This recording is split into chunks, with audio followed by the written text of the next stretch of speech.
జాతీయ మహిళా దినోత్సవం వేడుకల్లో శ్రీకాకుళం ఎంపీ అభ్యర్థి పేరాడ తిలక్, తెక్కల నియోజకవర్గ ఎమ్మెల్యే అభ్యర్థి దువ్వాడ శ్రీనివాస్ పాల్గొన్నారు. కార్యక్రమంలో మహిళా విభాగం అధ్యక్షురాలు చింతాడ మంజు గణపతి, వివిధ మండలాల జెడ్పీటీసీలు, ఎంపీపీలు, సర్పంచ్లు, కార్యకర్తలు పెద్ద ఎత్తున పాల్గొన్నారు.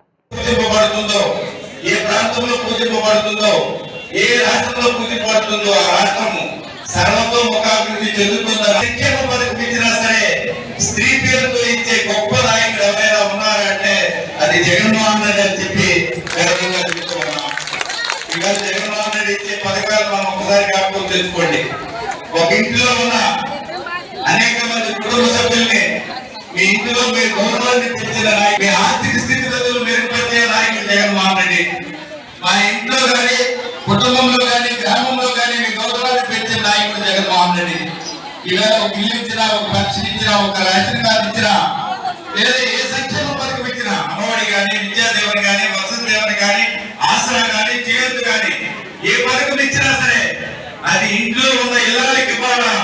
ఆ ఇంటిని చక్కబెట్టే మనిషి, ఆ ఇంటి గౌరవాన్ని కాపాడే మనిషి, ఆ ఇంటి కోసం ఆలోచించే మనిషి, ఆ ఇంటి యజమాని కోసం కానీ, మామ కోసం కానీ, తండ్రి కోసం కానీ, పిల్లల కోసం కానీ ఆలోచించే వ్యక్తి మహిళా మరి కనుక ఆ ఇంటి యజమానిగా బయలుదేరి ఉండాలని ఈవేళ మహిళా లోకాన్ని గర్వంగా ఉండే విధంగా తీర్చిదిద్దిన నాయకుడు జగన్మోహన్ రెడ్డి అని చెప్పి ఈ సందర్భంగా మీ అందరికీ తెలియజేసుకుంటూ మరి పెరుగుతూ జరగబోతున్నాయి.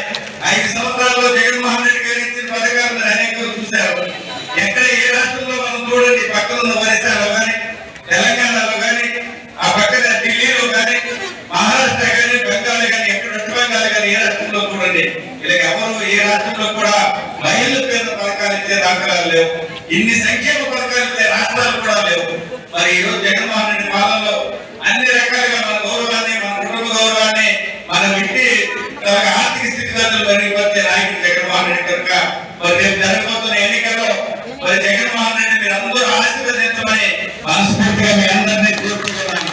మరి జగన్మోహన్ రెడ్డిని ఆశీర్వదించాలంటే టెక్కల్లో ఎవరిని గెలిపించాలా?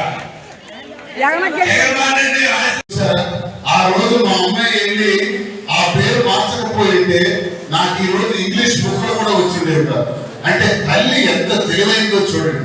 ఒక స్త్రీమూర్తి భవిష్యత్తుని ఎలా ఊహించగలదో చూడండి. ఇది ప్రతి తల్లికి శక్తి ఉంది. కాబట్టి మాలాంటి వాళ్ళు ఈ రోజు పెద్దలు అయిపోవచ్చు, వ్యాపారాలు చేయవచ్చు, ఉన్నత స్థాయికి వెళ్ళిపోవచ్చు, నేను ఎమ్మెల్సీకి వెళ్ళిపోవచ్చు, నేను ఎమ్మెల్యేగా పోటీ చేసేయచ్చు. ఇక్కడున్న మహిళలందరూ కూడా ఉన్నత స్థాయికి, భారతదేశాన్ని వెళ్ళే స్థాయికి వెళ్ళిపోవచ్చు. కానీ ఆ స్థాయికి వెళ్ళడానికి అడుగులు వేయడం నేర్పించి, చదువు చదవడం నేర్పించి, సంస్కారం నేర్పించి, మాట్లాడడం నేర్పించి, అన్ని నేర్పించినటువంటి తల్లే మార్గదర్శకురాలని నేను భావిస్తాను. ఆ తల్లే మనందరికీ దేవత అని, శ్రీమూర్తి అని, ఒక గొప్ప శ్రీమూర్తి అని. అందుకే నేను ఆ పరమశివుడు ప్రతి తల్లికి కూడా ఆశీర్వదించాలి.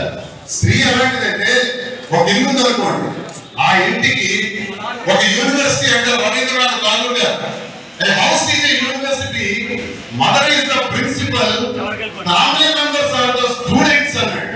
అంటే అర్థం ఏంటంటే తెలుగులో ఒక గృహం